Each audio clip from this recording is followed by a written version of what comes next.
Okay. What about the giant with 8 arms? Starkath the Mighty, he was called.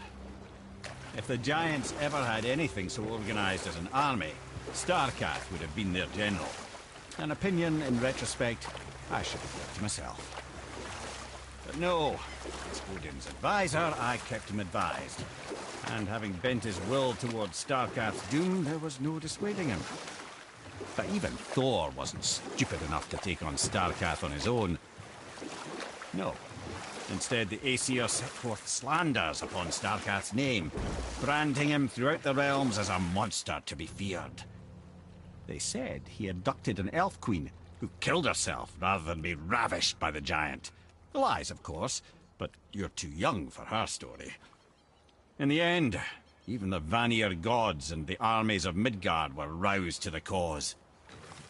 They surrounded Starkath, showered him with arrows until he was brought to his knees, and surrendered, hoping by trial he could clear his name. Thor took advantage and ripped off one of Starkath's arms, which only made it easier to sever another and another until he was satisfied. Relieved of 6 arms and too much blood, Starkath perished upon the battlefield. I regret it to this day, you know. I told myself there was nothing I could do, but I wish I'd tried.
This is it, right?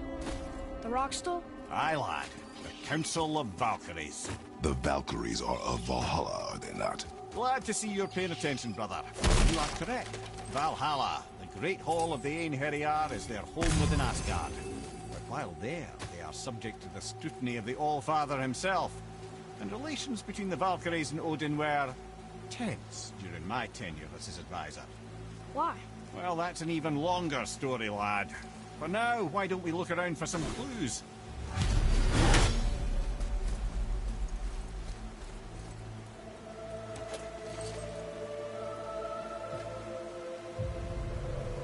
Whoa, you're back.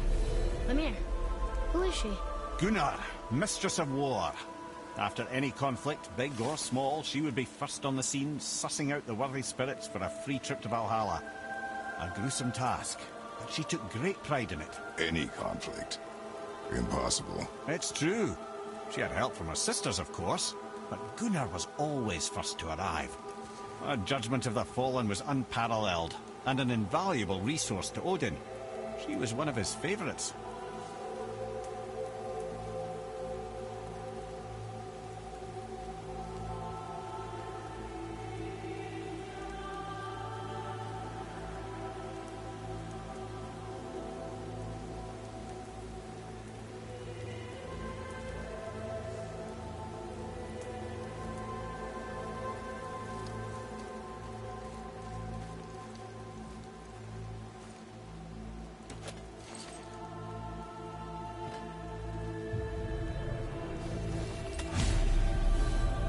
Ah, Gondul. Beautiful Gondul. And? Huh? That's it? Beautiful Gondul? No story or anything? Oh, sorry, lad. The sight of Gondul always took my breath away. Gondul had a silver tongue, a sharp wit, and struck a figure so stunning it literally drove men insane. Odin forbid her from setting foot in Midgard after a time, as insanity is not a welcome trait in Valhalla.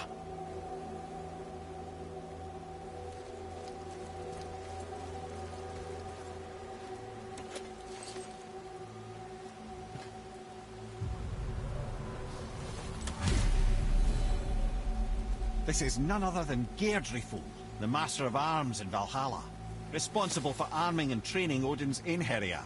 His what? His army come Ragnarok. The entire reason Valhalla exists, you see. The Einherjar wait in the Great Hall endlessly, feasting, drinking, and fornicating themselves silly. Once Ragnarok begins, Odin calls them into service to fight on his behalf. Geirdriful had her hands full training that lot.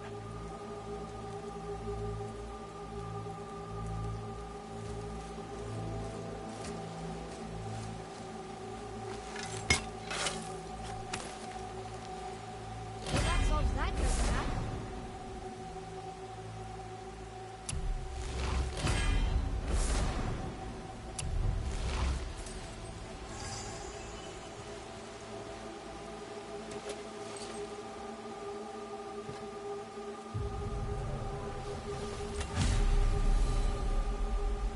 This, my friends, is Kara.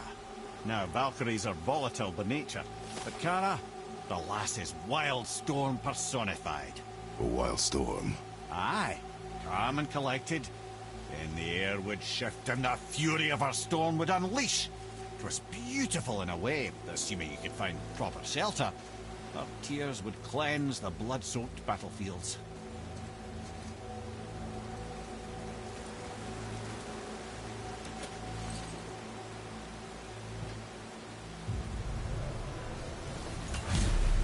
This is Rota, a chooser of the slain.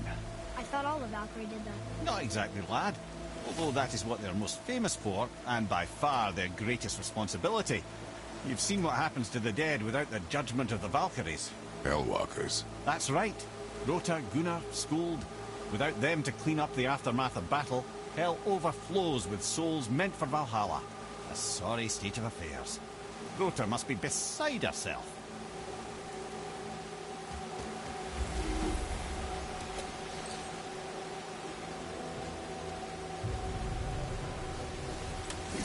Ah, here we have Eir, the healer. A Valkyrie healer? Strange. Eir was strange, as a matter of fact. Very quiet, very calm. Where her sisters were violent rapids, Eir was a gentle stream. She healed the wounds, an all-knowing sage who once drank too much and fell off a mountain. Not my proudest moment.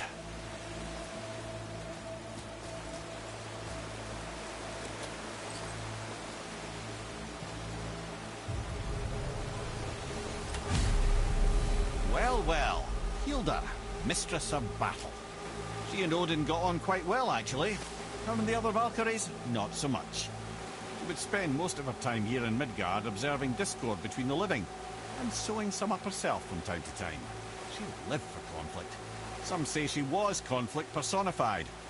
I wonder what will become of her now that she's free.